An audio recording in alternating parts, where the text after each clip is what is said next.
You take a look at, some really high-profile names in the business community weighing in. Is this a kind of positivity that's required to take crypto to the next step of mainstream acceptance?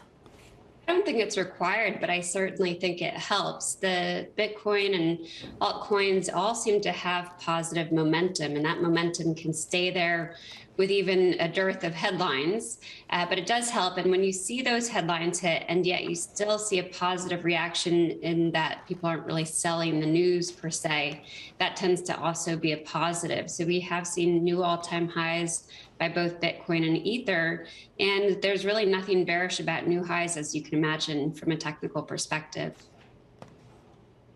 So taking a look at this chart, which does take a look at that record market capitalization when it comes to crypto, $3 trillion we're talking about when it comes to that, and Bitcoin and Ethereum, again, pushing new records. What we tend to see at these levels, though, is that pullback, right, multiple times in the past. What's the next driver for the next sort of consolidation level forward? The charts won't answer what the driver will be, unfortunately, but it does help. The charts will help you stay on the right side of the prevailing trends. And the trends, of course, are higher really across the board at this time. We did see Bitcoin pause around its springtime high. That was a resistance level just shy of 65,000. And we saw some consolidation there that's very natural. And now there's a breakout we call pending confirmation. When we see breakouts on charts, we like to see them confirmed, not just in price, but also in time, meaning you get a couple of good, solid weekly closes above certain levels. And I think that's what we're in store for Ether this week. And that confirmed breakout for Ether would yield a measured move projection. That's simply assuming that the current trend will maintain itself close to $6,000. And for Bitcoin, we could see that same confirmation next week, and that would yield a long-term measured move projection close to 90,000. So of course, those levels are very compelling. It doesn't mean we won't see some short-term consolidation, of course, on the way there. How does Bitcoin's rally compare to Ether's in the long term? Ether is really asserted as the long-term market leader. In our opinion, we look at the ratios to discern relative strength. We also look at something called relative rotation graphs, which we get through the Bloomberg terminal, in fact.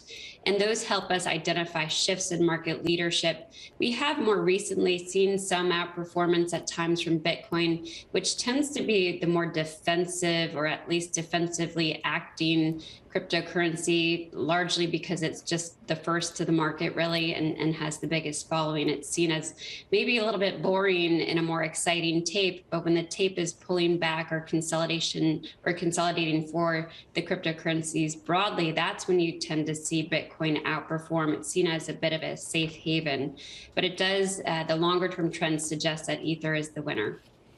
There seems to be a broader FOMO in relation to cryptocurrencies, a fear of missing out in this rally. But this coming at a time when you're also seeing China's blanket ban on transactions, on mining as well. They're in fact focusing on developing their digital currency. Once we have more central banks coming forward with their own digital currencies, what will the market dynamics be?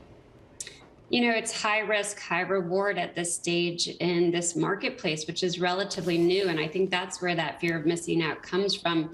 It feels like we're on the cusp of something big, and people want to take advantage of that naturally. So they're more willing to chase that uptrend to add to the momentum that's already fueling it. So I think that that's the phenomenon. And we can't really predict, unfortunately, using the charts, especially how any of this news will impact the markets. But I think the markets have shown to be very resilient. The corrective phase that we saw this year was incredibly significant in percentage terms, and yet we saw more than a full recovery of those losses once the market had absorbed that news that kind of drove that corrective phase. So I think it's a very resilient market. It's a very early stage market in some definitions of that, and that folks are willing to take the risk. And it's just going to be a matter of finding the right altcoins for those that are looking beyond Bitcoin, beyond Ether, finding the winners among that sort of large swath within a burgeoning sector.